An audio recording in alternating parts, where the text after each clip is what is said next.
Salut les gens!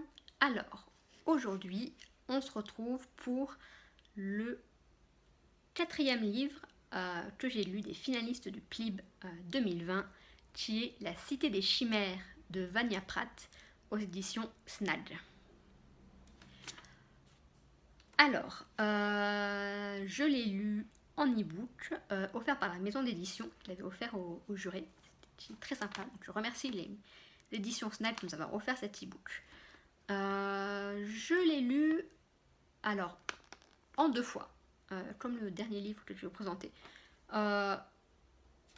J'avais commencé pleine d'entrain, je me suis essoufflée un peu au milieu, et après, quand j'ai repris, c'est bon, j'ai fini d'une traite très rapidement, en quelques jours. Voilà. Alors, pourquoi en 2 fois? Je sais pas, voilà. Mais, je sais pas si c'est dû au roman ou si c'est dû à moi. Mais voilà, j'ai une petite pause au milieu. Donc, La Cité des Chimères. De quoi ça parle? Ça parle d'un monde, alors, post-apocalyptique, mais ce qui est intéressant, c'est que c'est pas un monde, on n'arrive pas dans un monde détruit par une apocalypse, c'était généralement le cas d'un roman post-apocalyptique, mais on arrive dans un monde reconstruit. Et bien reconstruit. Enfin voilà, c'est pas une dystopie avec un gouvernement horrible qui est trop dur avec les gens. Enfin voilà, c'est un monde très sympa dans lequel on irait bien vivre. Enfin, moi, dans lequel j'irais bien vivre. Hein, bon, pas énormément de choses, mais voilà. Donc, on est dans un monde où chacun a un chi, on va dire, une mission de vie, un caractère particulier qu'il définit, et en fonction de ça, il va exercer tel ou tel métier dans la société. Mais c'est pas quelque chose qui est imposé, c'est pas une dictature, c'est effectivement, on cherche un peu la nature des gens, et en fonction de cette nature, on va les mettre plus ou moins dans une classe de société ou une autre pour qu'ils soient à l'aise et qu'ils se sentent bien à cet endroit-là, dans le métier qu'ils font, dans ce qu'ils font au quotidien. On commence avec Céleste, qui, elle, pour le coup, a pas encore trouvé son chi, alors qu'elle a déjà 17 ans, je crois. Voilà, c'est plutôt assez rare, normalement on le trouve plus tôt. Elle travaille un peu dans la boutique de ses frères comme livreuse. Voilà. Elle va rencontrer Calista.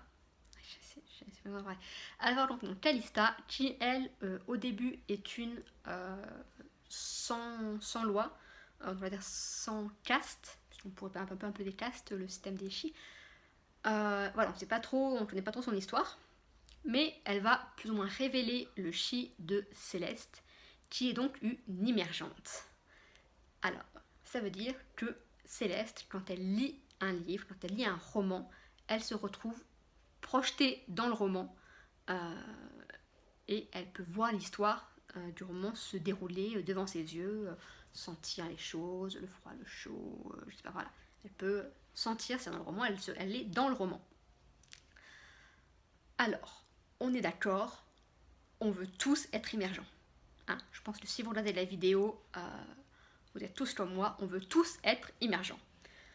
Et je pense qu'on est tous plus ou moins à un certain niveau. Hein. Parce que moi, effectivement, quand je suis dans un roman, je suis plus ou moins dans le roman. Alors, effectivement, je ne suis pas pour de vrai. C'est poussé un peu à l'extrême. Mais voilà. Et donc, il va se passer tout plein de choses dans ce monde-là. Il va y avoir toute une enquête que Calista et Céleste vont mener.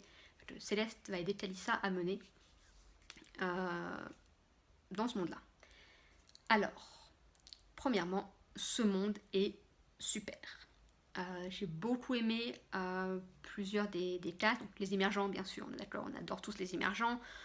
On a des chiméristes, on a des gardiens qui effectivement eux interagissent avec un animal, ils servent de gardiens, c'est un homme et un animal qui s'allient et qui servent plus ou moins, alors pas forcément de police, mais de protecteurs, voilà, plus de protecteurs, qui protègent notamment les émergents.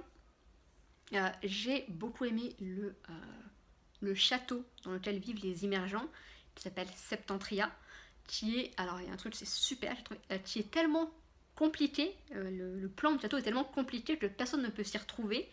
Du coup, ils ont des systèmes des clés, voilà. Donc, ils ont des systèmes de chemins lumineux qui s'allument à chaque fois qu'il va aller quelque part.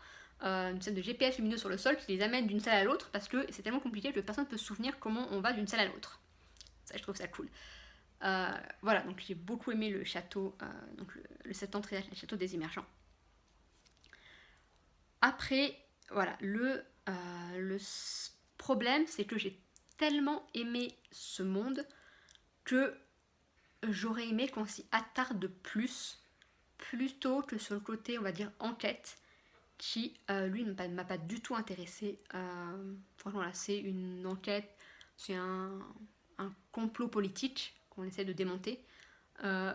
Et c'était pas le monde où j'avais envie de voir ça.